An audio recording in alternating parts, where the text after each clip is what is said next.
आइए अपने सरों को परमेश्वर की हुजूरी में झुकाइए और प्रार्थना करें। स्वर्गीय पिता, एक बार फिर बड़ी हलीमी से आपके राज्य में आपके सियासत करेगा। बच्चे वक्त के लिए अच्छी बात अच्छी समय के लिए जो आप हमसे देते हैं, काश कि हम आपके पीछे चलने वाले हों, आपकी उस आवाज़ को हम सुन पाएँ, आपकी उस आवाज़ को हम पहचान पाएँ जो आप हमें सुनाते हैं, और उसको सुनकर हम आपके पीछे चलने वाले।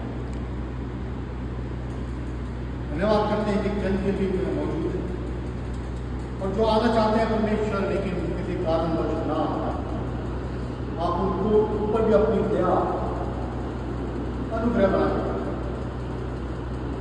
हमारे जीवनों से अद्भुत और अलौकिक कार्य को करें परमेश्वर। जो आपने उद्देश्य और नियम तय कर रखे हैं, काश कि वो सब हम पूरे करें। इस कलीसिया को, इस झुंड को अपने हाथों में ले परमेश्वर, हमें एक बड़ा झुंड नहीं, हमें बड़े तादाद में लोग नहीं, हमें सच्चे और ईमानदार और धार्मिक हमें जो आपकी खोज में रहें, जो आपके पीछे चले, आपकी आवाज को सुनकर आपके पीछे चलने वाले हैं। आज का वचन, आज की बातचीत सब कुछ तैयार है। पिता, पुत्र, पवित्र आत्मा तीनों का स्वागत करते हैं, तीनों को यहाँ बुलाते हैं। आपको निमंत्रण है, अपने बच्चों को आप अपना भेजें, जिससे हम जीवन में परमेश्वर हम लोग उन चीज़ों को लेकर चलें जो आप हमें प्रार्थना विनती को यीशु मसीह के नाम से आमीन। Hallelujah, hallelujah, praise the Lord, praise the Lord. अपने जीवन को कितने लोग परमेश्वर को समर्पित करना चाहते हैं? कितने लोग ऐसे हैं समाज के अंदर जो अपने जीवन को परमेश्वर को समर्पित करना चाहते हैं? अगर पूछा जाए तो शायद सभी इस चीज के लिए कहेंगे जो परमेश्वर के भवन में उपस्थित है, लेकिन इसके पीछे कितनी गहराई है, कितनी सच्चाई है, ये बात आप और मैं भी जानते हैं और परमेश्वर को जानता ही है। परमेश्वर से मिलकर, मान लीजिए आपको परमेश्वर मिलता है, मान लीजिए पिता मिल जाता है, पुत्र मिल जाता है, पवित्र आत्मा मिल जाती है, तीनों चीजें आपको मिल जाती हैं और आपके सामने एक सवाल रखे हो कि बोल तुझे क्या चाहिए, कि बोल तुझे क्या चाहिए, तो आप क्या मांगेंगे?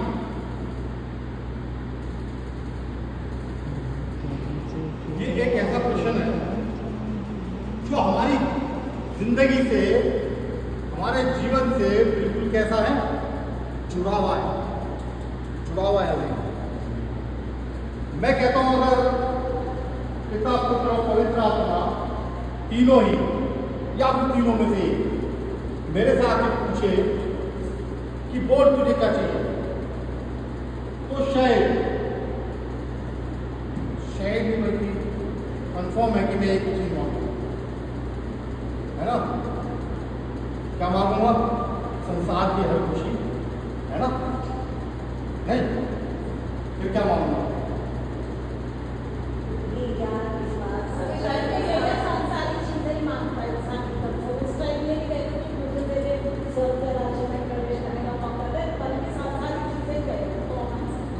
दीवारी आप कुछ कह रहे थे?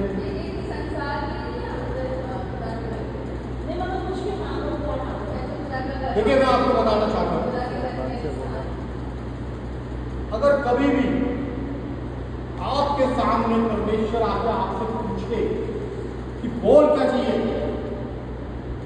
तो आप एक ही चीज मांगो, जो मेरी सोच है, मैं अपने दिमाग की सोच बता रहा हूं कि मैं सिर्फ उससे इतना कहूंगा कि मेरे जीवन से तेरी उपस्थिति कभी अलग ना, मेरा जीवन तेरी उपस्थिति में करने लगता, चाहे मैं सोऊं, चाहे मैं हंसूं, चाहे मैं रोऊं, चाहे मैं आऊं, चाहे मैं जाऊं, चाहे मैं खाऊं, चाहे मैं पीऊं, जो भी एक्टिविटीज है मेरी शरीर से, वो सब कायम हो आपकी उपस्थिति में।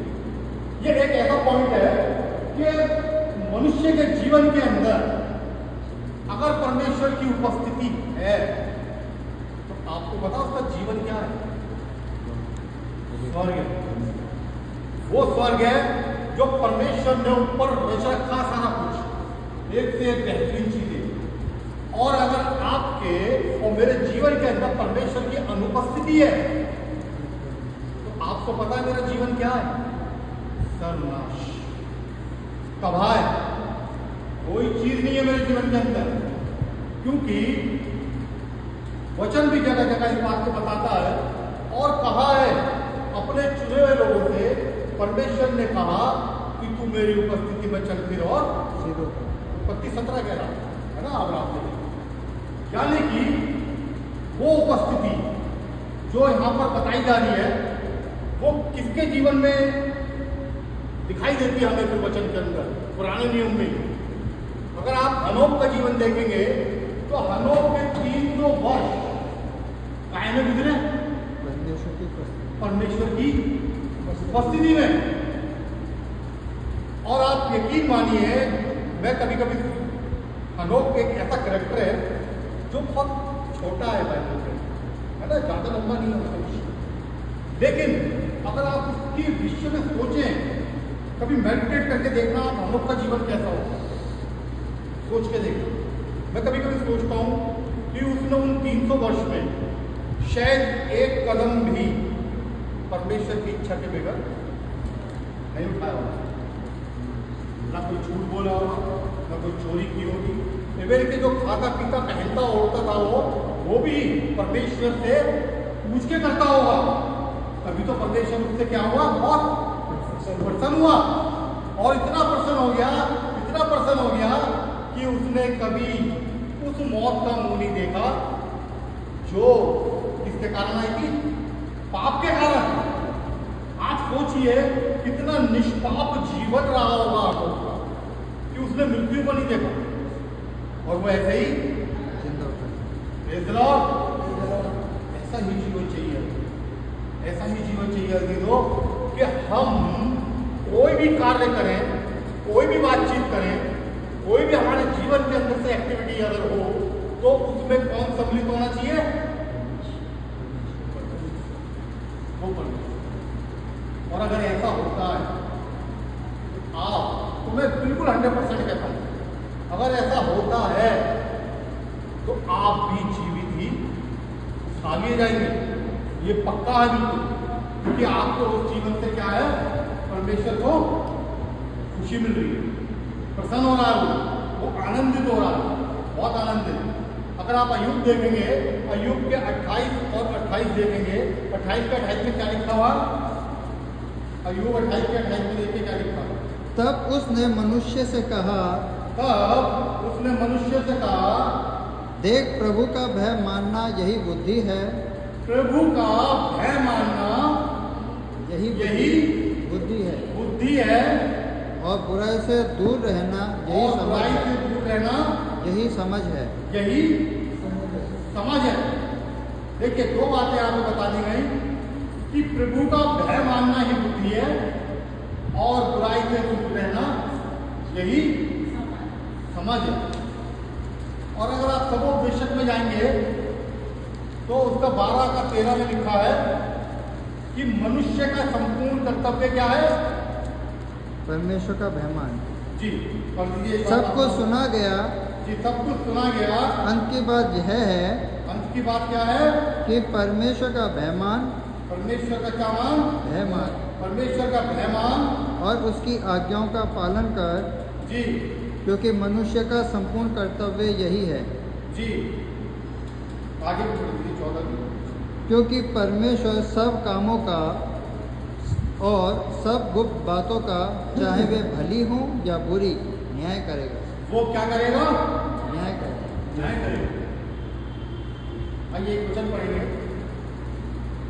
मत्ती रचित सुसमाचार उसका 13 और उसका 1 से 9 तक। और आज इसी पे थोड़ी बातचीत करेंगे। मत्ती रचित सुसमाचार उसका 13 उसका 1 से लेकर और 9 तक देखेंगे। उसी दिन यीशु घर से निकलकर जी। और उसके पास ऐसी बड़ी भीड़ इकट्ठी हुई कि वह नाव पर चढ़ गया और सारी भीड़ किनारे पर खड़ी रही और उसने उनसे दृष्टांतों में बहुत सी बातें कही। एक बोलने वाला बीज बोने निकला, बोते समय कुछ बीज मार्ग के किनारे हुए और पक्षियों ने आकर उन्हें चुग लिया। कुछ बीज पथरीली भूमि पर गिरे, जहाँ उन्हें बहुत मिट्टी ना मिली और गहरे मिट्टी न मिलने के कारण वे जल उगाए और सूरज निकलने पर वे जल गए और जल ना पकड़ने से सूख गए। कुछ बीज झाड़ियों में गिरे और झाड़ियों ने बढ़कर उन्हें दबा डाला।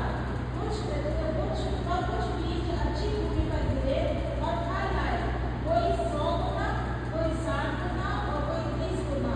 जिसके कान हो वह सुने। जिसके कान हो वह सुन ले। क्या है यहाँ पर, आपकी क्या समझ में आया कि बीज जो थे वो कहां पर गिरे? अच्छी भूमि लिखा है ना, अच्छी भूमि पर गिरे। अब सवाल ये उठता है यहाँ पर कि जब बीज अच्छी भूमि पे गिरे तो 100, 60 और 30 क्यों? 100 ही क्यों?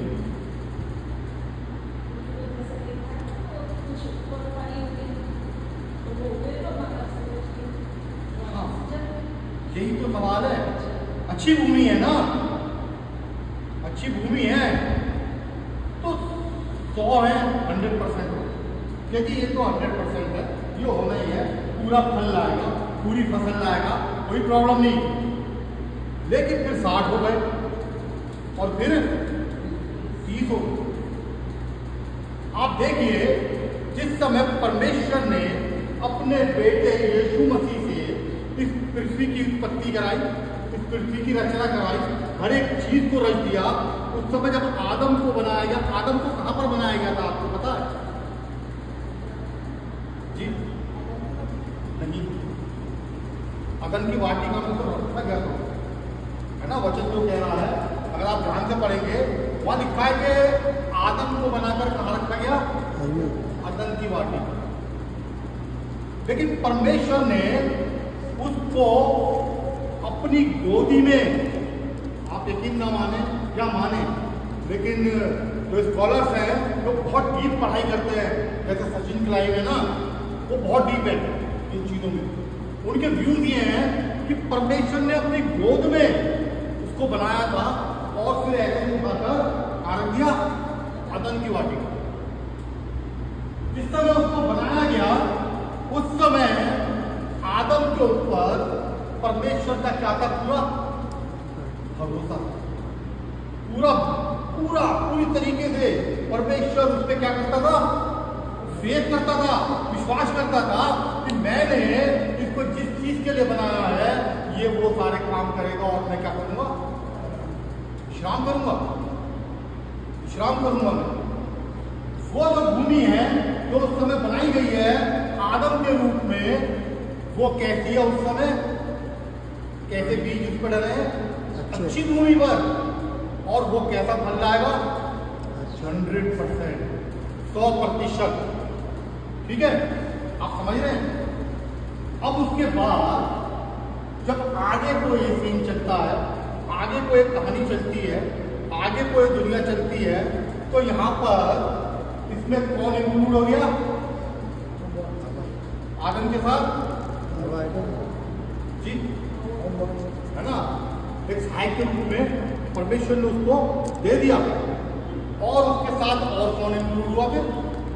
है ना? शैतान आ गया ना। अब शैतान ने जब देखा कि ये 100% है, 100% है, तो उसने अपनी किसको चलाया? समझ को, अपनी बुद्धि को चलाया। क्योंकि उसके अंदर क्या नहीं था? परमेश्वर का भय नहीं था। उसके अंदर परमेश्वर का भय नहीं था। अय्यूब 28 जो बता रहा है वो यही तो बता रहा है कि परमेश्वर का भय। सबोपदेश 12 उसका 13 यही बता रहा है कि आपका मेरा संपूर्ण कर्तव्य यह है कि हम परमेश्वर के भय में जिए। और यही भय है किसके अंदर था? जो मैंने सोचा, जो मैंने मेडिटेट करा कि वही भय हनोक के अंदर पाया जाता वही भय आदम के अंदर भी पाया जाता था, बिल्कुल 100% पाया जाता था। लेकिन एक समय ऐसा आया कि जब शैतान ने 100% से कहां पर ला दिया, 60% 60 पे ला दिया। और अगर आप आगे वचन को पढ़ते जाएंगे आगे देखते जाइए कि एक समय ऐसा आया कि लोगों ने काय की डिमांड करी, राजा। लेकिन जब तक आप और मैं परमेश्वर की महिमा में और परमेश्वर की पवित्रता में ढके रहेंगे तो हम कैसे रहेंगे? बिल्कुल 100% रहेंगे। एक अच्छी भूमि के रूप में हम दिखाई देंगे हर एक मनुष्य, और हमारे ऊपर 100% क्या आएगा? चाहे वो फसल हो, चाहे वो फल हो, हम जो भी कर रहे हैं परमेश्वर ने जो हमें दिया है कि उसको हम कैसा कर रहे हैं? 100% फलवत कर रहे हैं। लेकिन जब परमेश्वर की महिमा और पवित्रता हमारे ऊपर से हट जाती है तो हम कितने % पे आ जाते हैं? 60 पे, और उससे भी नीचे आ जाते हैं काय पे? 30 पे। और आज के समय में कितने % में है? 0 है ना, 0 है। क्योंकि हमारे ऊपर परमेश्वर की महिमा और परमेश्वर की पवित्रता की चीलम है ही नहीं। आपको शायद बुरी लगेगी मेरी बात, कि हर मनुष्य ऐसा नहीं है, बहुतों पे है, लेकिन 99.9% नहीं। ठीक है, एग्री करते हैं? इस बात से एग्री हैं? जब मैंने एक सवाल पूछा था कुछ दिन पहले, थोड़ा वचन से हटकर पूछ रहा हूँ, क्योंकि जब आदम का जिक्र आया, मैंने यहाँ पे एक चीज पूछी थी कि बिल्कुल स्टार्टिंग में, इन द बिगिनिंग, जब हर चीज को रचा गया, बनाया गया, उस समय कौन सी भाषा बोली जाती थी? और अभी मैंने और फाजू साहब ने कुछ क्वेश्चन डाले थे, तो उसमें भी ये सवाल था, कौन सी भाषा बोली जाती है? बताइए आप। हाँ, बिल्कुल सही। अब कैसे कह रही हैं आप? इसको प्रूव करिए, बाइबल से प्रूव करिए ना। बाइबल इस चीज को बोलती है कि हिब्रू बोली जाती है, लेकिन कैसे? क्योंकि जो पहला मनुष्य था उसका क्या नाम था? क्या नाम था? आदम। ये कौन सी लैंग्वेज है? ये कौन सी लैंग्वेज का वर्ड है? ये हिब्रू का है, हिब्रू लैंग्वेज है ये। अब आप कहीं से देख लीजिए कि आदम नाम रखा तो ये हिब्रू लैंग्वेज थी, और उस समय वही चलती थी, हिब्रू लैंग्वेज। ठीक है, अब कहाँ पे जन्म आसान था? आदम का नाम। अच्छा, ठीक है। तो जब परमेश्वर की पवित्रता और महिमा हम पे चढ़ गई तो हम 60 और 30 हो गए, और आज 0 हो गए। वचन के अंदर देखिए, एक समय ऐसा आया कि इस्राएलियों ने काय की डिमांड करी? राजा है ना, और किसको बनाया गया? शाऊल को। अब शाऊल जो था उस समय बिल्कुल 100% था, बिल्कुल एक अच्छी भूमि थी, वो छुप गया, भाग गया, कह मुझे नहीं मिला। लेकिन जब बन गया तो उसके अंदर क्या आ गया? घमंड आ गया ना। घमंड आने का मतलब परमेश्वर का भय धीरे धीरे खत्म हो गया, और जब खत्म हो गया तब वो अपनी बुद्धि और समझ का क्या लेने लगा? सहारा। और जब मुसीबत आई तो इतिहास बताता है 10 के 12 में, पहले इतिहास 10 के 12 में लिखा है कि वो एक भूसिद्धि वाली लेडी के पास चला गया, और उसने उससे क्या ली? सहमति। अब यहाँ पर जो शाऊल था वो कहाँ, कितने गुने में आ गया? 100% से कहाँ गया? परमेश्वर की निगाह में बिल्कुल 30 के लिए या 0 के लिए। जब आपने परमेश्वर का भय छोड़ दिया, जब आपने परमेश्वर की इच्छा, परमेश्वर की आज्ञा को ठुकरा दिया, तो उस समय आप परमेश्वर के राज्य के लिए, परमेश्वर की भेड़ों के लिए कोई भी फल नहीं ला सकते। यानी परमेश्वर की निगाह में आप क्या हो गए? 0। 30 तो बहुत ज्यादा है, 30 तो बहुत ज्यादा है। आप क्या हो गए? 0 हो गए। और वही टाइम था कि शाऊल ने 100% से कांड क्यों मारी? सुनने का। इसी तरीके से आप अगर सुलेमान को देखेंगे, ये वो सुलेमान था जो परमेश्वर के बहुत कैसा था, बहुत नजदीक। और एक समय ऐसा आया जैसे मैं आपसे पूछ रहा था कि परमेश्वर ने सुलेमान से पूछा कि तुझे क्या चाहिए, और उसने क्या मांगा? बुद्धि मांगी, है ना, क्योंकि उस समय वो काय में जीता था, परमेश्वर के है में जीता था। और उसने बुद्धि मांगी, और बुद्धि भी किस लिए मांगी?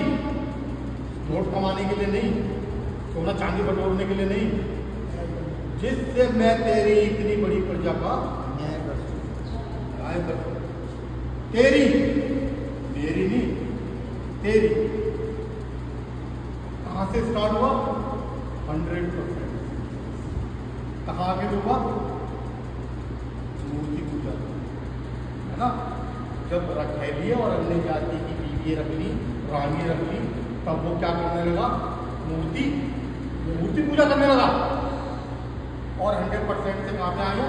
जीरो पे आ गया, जीरो पे आ गया। मतलब टाइम का ध्यान रखिएगा, मेरे ख्याल आप है। हाँ, तो काय पे आ गए हैं? ये आ गया जीरो पे। और एक वचन और निकालेंगे, और मैं गुजारिश करूंगा कोई भी पढ़ दे। उत्पत्ति उसका 4 और उसका 1 से 12 तक अगर पढ़ेंगे, देखिए वहां क्या लिखा है। जब आदम अपनी पत्नी हवा के पास गया जी, तब जी, उसने गर्भवती होकर कैन को जन्म दिया। जी, कौन उत्पन्न हो गया यहाँ पे? केन पैदा हुआ। जी, आगे। और कहा, जी, मैंने यहोवा की सहायता से एक पुरुष पाया है। फिर उसने उसके भाई हाबिल को भी जन्म दिया। हाबिल भेड़ बकरियों का चरवाहा बन गया, परंतु कैन भूमि पर खेती करने वाला किसान बना।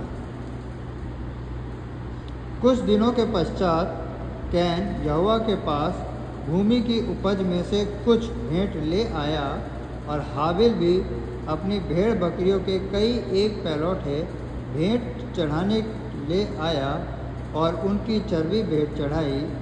तब यहोवा ने हाबिल और उसकी भेंट को तो ग्रहण किया, परंतु कैन और उसकी भेंट को उसने ग्रहण न किया।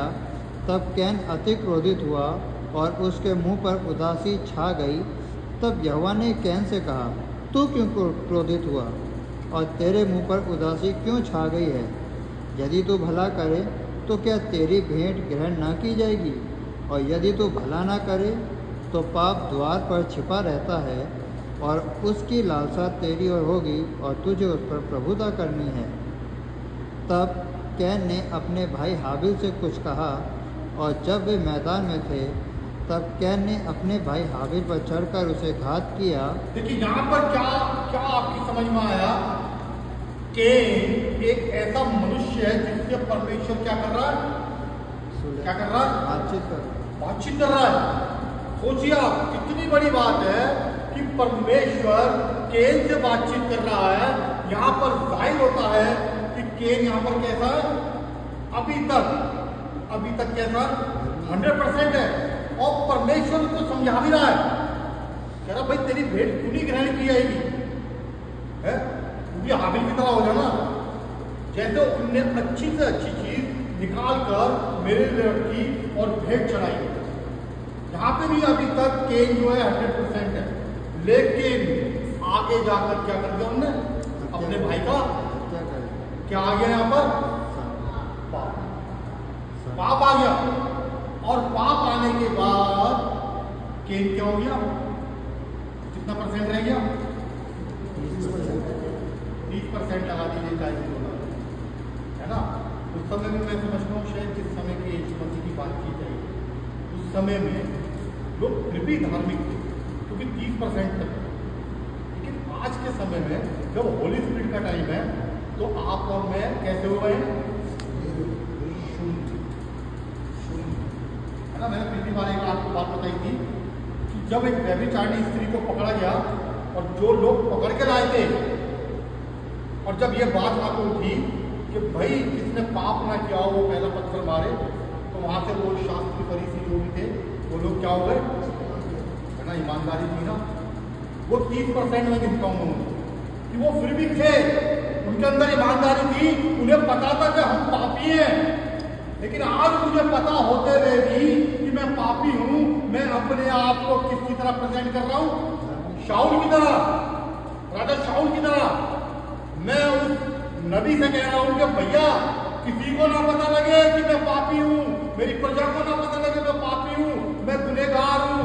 और इन सब चीजों को देखते हुए परमेश्वर ने उसको मारकर और उसकी जगह किसको बैठा दिया, यिशै के पुत्र दाऊद को बैठा दिया। अब दाऊद साहब 100% है, बिल्कुल 100%, कोई कमी नहीं दाऊद के अंदर।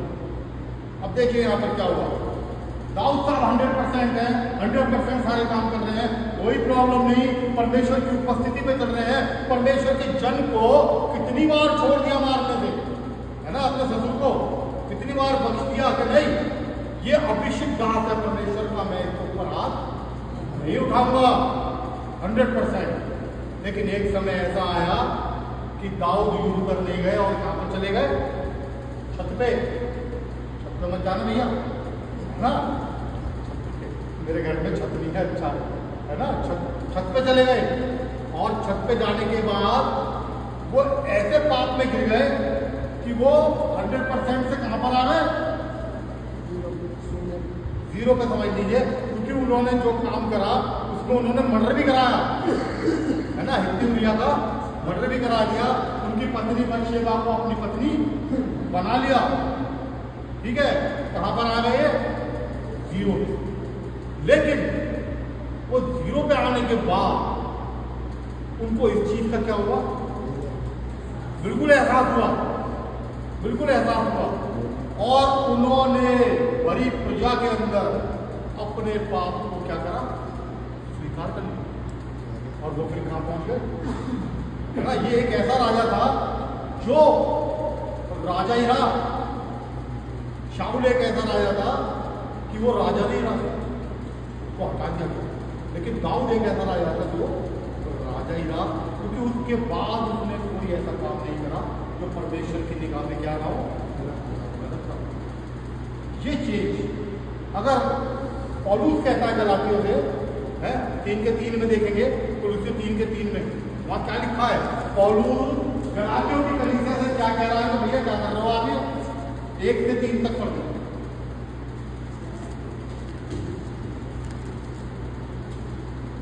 अतः जब तुम मसीह के साथ जिलाए गए तो स्वर्गीय वस्तुओं की खोज में रहो जी, जहाँ मसीह विद्यमान है और परमेश्वर, गलातियों में पढ़ना है, गलातियों से, सॉरी 3 का 1 से 3।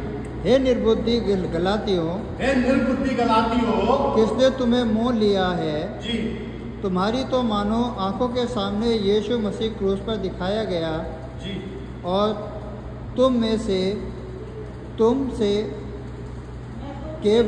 मैं तुमसे केवल यह जानना चाहता हूँ कि तुमने आत्मा को क्या व्यवस्था के कामों से या विश्वास के समाचार से पाया? क्या तुम ऐसे निर्बुद्धि हो कि आत्मा की रीति पर आरंभ करके अब शरीर की रीति पर अंत करोगे? क्या तुम ऐसे निर्बुद्धि हो कि तुमने 100% शुरू करा और कहां पे आके रुक रहे हो, 0 पे। तुम ऐसे निर्बुद्धि हो गए हो, तुम्हारा दिमाग काम गया, तुम्हारा भय काम गया, तुम्हारी समझ काम गई। मैंने तुम्हें तैयार किया है, इस कलीसिया को बनाया है कि जिससे तुम परमेश्वर के भय में अपने जीवन को जियो। लेकिन तुम क्या कर रहे हो, तुम शुरू तक आत्मिक हुए, लेकिन आत्मिक होने के बाद तुम कैसे हो गए हो, सांसारिक हो गए हो। तुम्हारे अंदर संसार टूट के भर गया है, तुम्हें दिखाई नहीं देता कि परमेश्वर क्या चाहता है, परमेश्वर क्या कहता है, क्या आपसे डिमांड कर रहा है। आपको सिर्फ अपनी लगी हुई है कि आपने कहां शुरू किया था और कहां पर आकर आप खत्म कर रहे हैं। कहां पर खत्म कर रहे हैं, शरीर पे, शरीर की अभिलाषाओं पे। सोचिए, पौलुस कह रहा गलातियों की कलीसिया से कि भैया क्या कर रहे हो तुम, ये परमेश्वर परमेश्वर यीशु मसीह आज आपसे चीख के पूछ रहा है कि तुम क्या कर रहे हो, तुम कहां से शुरू हुए। जिस समय तुम शुरू हुए तुम्हारे अंदर एक अलग जोश था। जिस समय तुमने प्रचार सुनना शुरू करा, जिस समय तुमने प्रचार करना शुरू करा, जिस समय तुम परमेश्वर के पवित्र मंदिर में आते थे, उस समय तुम्हारी सोच और तुम्हारे अंदर भय अलग नजर आता था। लेकिन आज तुम कहां पर हो? आज तुम्हारे अंदर कोई ऐसी चीज नजर नहीं आ रही, क्योंकि उस समय तुम आत्मिक थे और आज तुम कहते हो शारीरिक। आज तुम कहते हो शारीरिक हो। और यही काम सृष्टि की, इस उत्पत्ति की, संसार की जब शुरुआत हुई, वहां पर आदम कैसे थे? बहुत आत्मिक थे। लेकिन अंत कैसा था? अंत काय में हुआ? शरीर में। शरीर में वही सारी चीजें लेके पौलुस चला आ रहा है। और एक लंबी जो उसका काम दिया गया था कि तुझे जगह जगह जाके क्या करना है? कलीसिया को बनाना है। कलीसिया को बनाना है। आपको पता है ये वही कलीसिया चली आ रही है, ये वही कलीसिया है जो पौलुस ने बनाई और बना के वहां पे एक क्या रख दिया? याजक आपको हैंड ओवर कर दी कि ले भाई मैंने एक कलीसिया बना दी, अब तेरे हाथ में ये चला, इसे बढ़ा, है ना। अगर आप देखेंगे यूहन्ना 10 जो चरवाहे की बात हो रही है, ये पासवान साहब निकालिए यूहन्ना 10 का अच्छा चरवाहा निकालिए। निकालिए।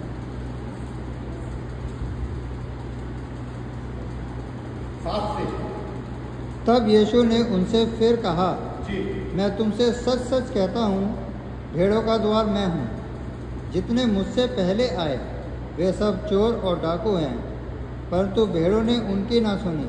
द्वार मैं हूँ। यदि कोई मेरे द्वारा भीतर प्रवेश करे तो उद्धार पाएगा और भीतर बाहर आया जाया करेगा और चारा पाएगा। चोर किसी और काम के लिए नहीं, परंतु केवल चोरी करने और घात करने और नष्ट करने को आता है। मैं इसलिए आया कि वे जीवन पाएं और बहुतायत से पाएं। अच्छा चरवाहा मैं हूँ। अच्छा चरवाहा अपनी भेड़ों के लिए अपना प्राण देता है। अच्छा चरवाहा कौन है? मैं हूँ यीशु। अच्छा चरवाहा कौन है? यीशु मसीह।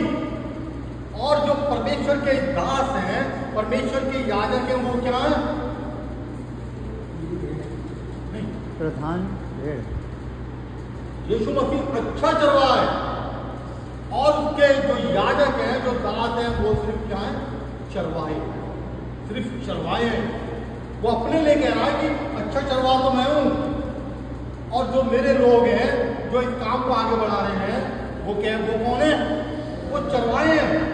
अब ये जरूरी नहीं कि जो चरवाहा है वो 100% से स्टार्ट होकर आज की डेट में काम करेगा। आप मेरी बात को समझिए, है ना। मैं एक चरवाहा हूं, मैंने शुरू करा 100% से। अच्छा चरवाहा तो वो है ही जो है, लेकिन मैंने 100% से शुरू करा और आज मैं कहां पर हूं? या तो मैं 0 पर हूं, या तो मैं 60 पे हूं, या तो मैं 30 पे हूं, 10 पे हूं, कुछ नहीं पता, कुछ नहीं पता।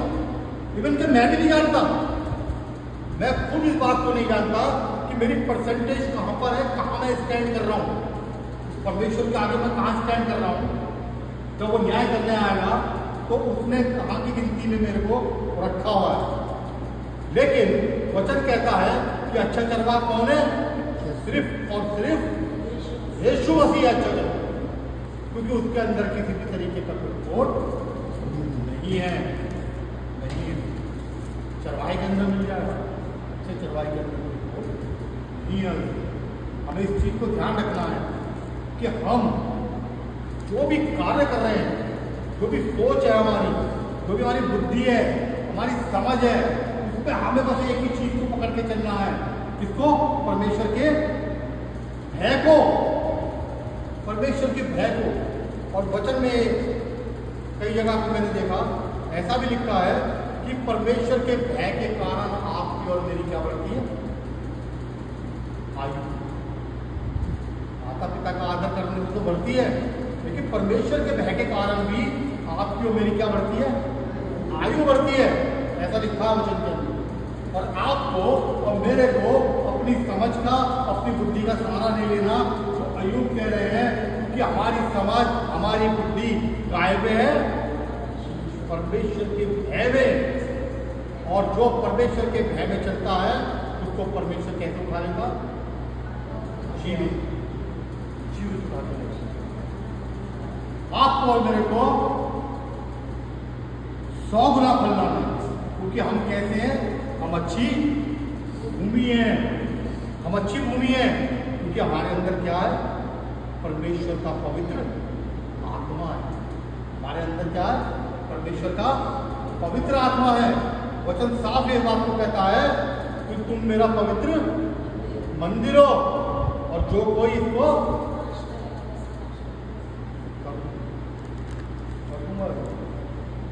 बात को आप ध्यान रखिए कि आप, बहुत सारे लोगों को मैं टोकता हूँ कई बार, क्रिश्चियन लोगों को कुछ लिखवा लेते हो, है ना, और वो परमानेंट वाला है। मैं कहता हूँ ये गलत है, ये अब तक कर लिया ठीक है, आगे मत करना, क्योंकि आप परमेश्वर का क्या हो? पवित्र मंदिर हो। आप इसे नाश कर रहे हो, परमेश्वर आपको नष्ट कर देगा। परमेश्वर क्या कर देगा? नष्ट कर देगा। तो इसको दोहराना नहीं। और आपको मेरे को कैसा फल लाना है? कि हम अच्छी भूमि है तो 100% भूमि रखता है। हमें अच्छी ही भूमि बनते रहना, हमें ऐसी भूमि नहीं बनते रहना जिसमें 60 30 भूमि। परमेश्वर की उम्मीद ही है, परमेश्वर की डिमांड ही है आपसे मेरे से कि जब मैंने बीज डाला है और अच्छी भूमि में डाला है तो कैसा होना है? आइए स्वर्गीय पिता